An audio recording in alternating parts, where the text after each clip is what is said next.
Early in the morning, Peter found himself needing to use the brakes forcefully. A stray dog raced at the automobile in front of him, startling him. After a little while, the cops arrived and approached the automobile while brandishing their weapons. "Get out of the car!" they shouted. The contents of the automobile rendered both cops pallid a few seconds later. The man was forcibly removed from the automobile by the cops, who had no pity on him. They informed the driver, "You have the right to remain silent," and he complied.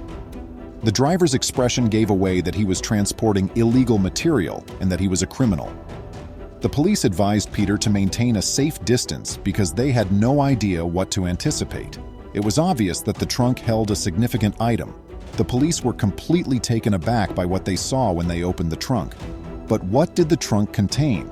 Why did the dog persist in pursuing the vehicle? Let's travel across time. Welcome to USA Stories channel. Do not forget to subscribe and activate the bell button to receive all new updates. Now let's go to the story. For Peter, the week got underway as normal.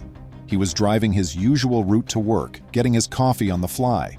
Then his gaze was drawn to a crimson automobile front of him. Peter had to drive very gently since the automobile was moving so slowly. Peter was anxious about arriving at work late, but when he reached for his phone to see what time it was, he noticed a sprinting dog in his side mirror. The dog proved to be really fast, and it didn't take long for it to catch up considering the red car's modest speed. The dog began barking violently at the red automobile as soon as it ran beside it. What was hidden from Peter that the dog knew? The driver picked up speed shortly after the stray dog barked loudly. The dog chose to turn around after realizing it couldn't keep up with this speed. For the moment, Peter followed the vehicle, but as they came to a crossroads, Peter had to go left for work, but the red automobile took the right exit.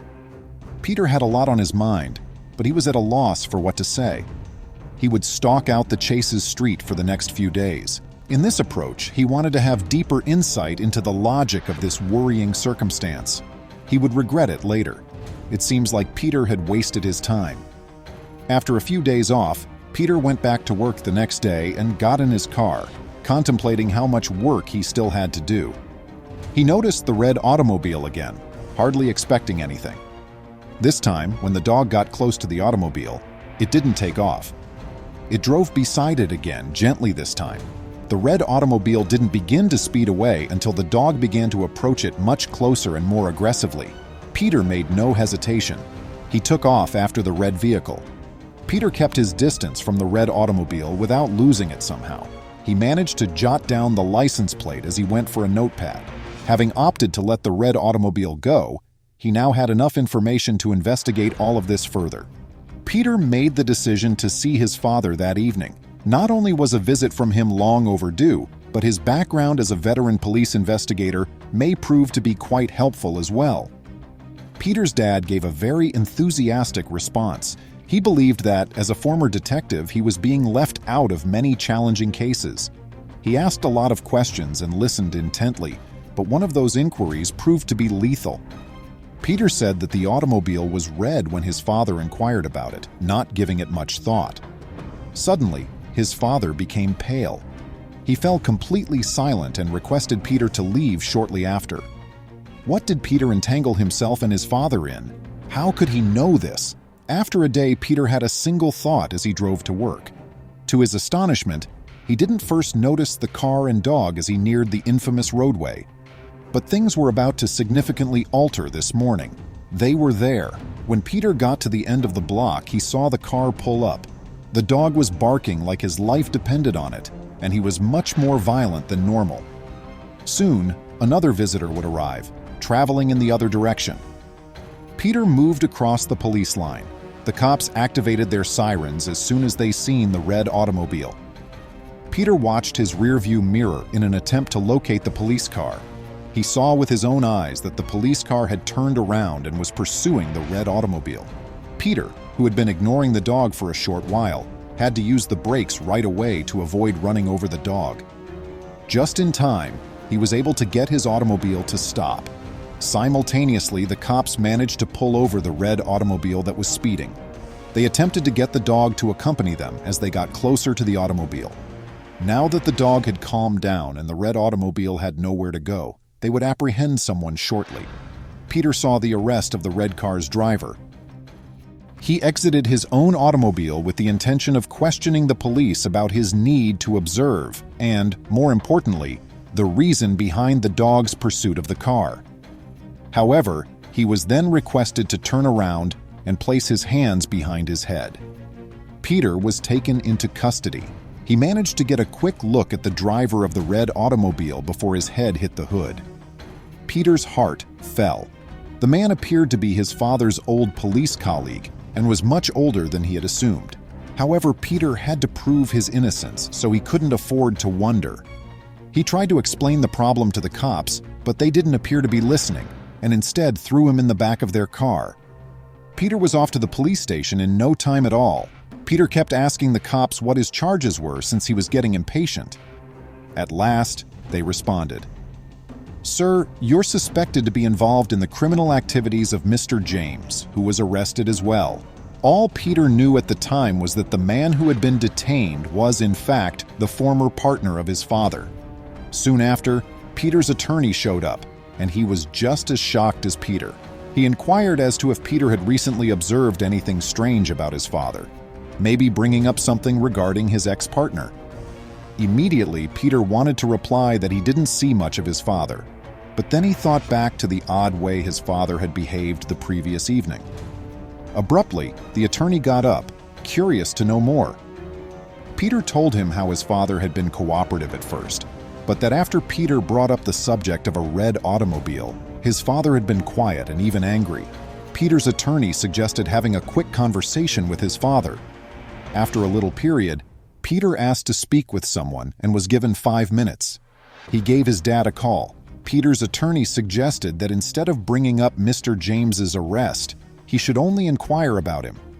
But until he identified the phone number, his father refused to comply and repeatedly threatened to hang up. Peter acknowledged that he was being held. His father spoke in a different tone, advising him to maintain composure and contact a lawyer. "I already did, Father," Peter said, "but I need some real help." His dad said he should take responsibility. Before hanging up, he said to Peter, "Hold on tight. I'll get you out of there, even if it could take some time." When Peter was led back to his room following the call, he noticed that several investigators had already entered by then. Not one of them gave him a direct glance. Peter did some little preparation for his lawyer's questioning. Though that wasn't what they requested, he felt at ease knowing that he could demonstrate that the path he used to get to work was merely a regular part of his daily routine. They persisted in inquiring about Mr. James. "Young man, isn't that his face familiar? Don't you think you know him?" Then, "Why don't you admit that you just wanted to earn some money? What on earth were they discussing?" The attorney intervened and asked the investigators to produce evidence. One by one, they then exited the room. While Peter was taken aback, his attorney was overjoyed. He told Peter that since the police had no evidence, he would be able to depart quickly. At last, Peter was set free. He immediately thought about going to see his father. Peter soon found himself at his father's house, where he was accompanied by an unexpected visitor. As soon as Peter pulled into the driveway, he heard loud barking. Not just any barking either. This had to be the stray dog who was always pursuing the red automobile. Peter was both surprised and relieved that the truth was at last being revealed. Peter looked for the dog. It became increasingly obvious that the dog had to be inside the home the longer he searched for it. As Peter knocked on the door, he noticed the dog approaching. That dog was a stray. Peter could not get in touch with his father since he did not own a cell phone. Peter wanted to go, wanting to write him a message. He wrote something brief, "Call me," and walked out with the dog, even though he was afraid someone else would see it. Peter took the dog home with him. Within minutes, he would make a novel finding. For Peter, the announcement would be a turning moment. Photos of Mr. James's arrest were shown in the press. The reporter stated that although the specific allegations were yet unclear, they had to be substantial. The reporter went on to describe how, following the arrest of a former police officer, the police never disclosed the actual accusations. Nonetheless, he had to have done something awful because of how serious the arrest was. After assessing the circumstances, Peter made the decision to get some much-needed rest, but not before attempting to reach his father again. Peter called his father after he left the letter, but it didn't seem like he was answering. "Yes, where's the dog?" was said to Peter at the very last second. It was the father. He spoke about the dog right away. Peter reassured his father that everything was safe and that he was taking care of it. Peter desired to inquire of his father the significance of the dog. Nevertheless, Peter's father persisted in telling him not to watch the news, even though Peter already did. Peter heard the doorbell ring many times and was awakened the next morning. His attorney was the one who delivered some coffee and sandwiches. Why was the lawyer there so early? He questioned. "We need to take action today. Please put on some clothes." Peter needed room to transport the dog, so he made the decision to bring his own vehicle. The lawyer was so happy to see the dog progressing that he just told Peter to follow and keep in close proximity, following a lengthy drive when Peter learned they were going to pick up his dad. His father left the home and gave Peter a hard look in the eyes before entering with the attorney. The police station proved to be the final and next destination. The media swarmed around the station, taking pictures of them before they entered. The dog appeared much more at ease than it had previously. Peter and his father went to an interview room at the police station to discuss Mr. James. They revealed everything of their knowledge, from Peter's observations of the red automobile to his father's interactions with him and his suspicions of illicit behavior. They were commended for their assistance and were no longer regarded as suspects after that. It found out that Mr. James and Peter's father had been using the stray dog, which was a former police dog. The dog reacted to Mr. James and the drugs in the red automobile that he was driving. This clarified the significance of the dog as well as his peculiar conduct. The police gave the dog to Peter's father as a retirement gift, and he got to keep it. Please remember to subscribe to our channel, give us a thumbs up, and turn on the notification bell so you won't miss any of our videos. If you enjoyed the tale, the next video that plays on your screen will probably move you too.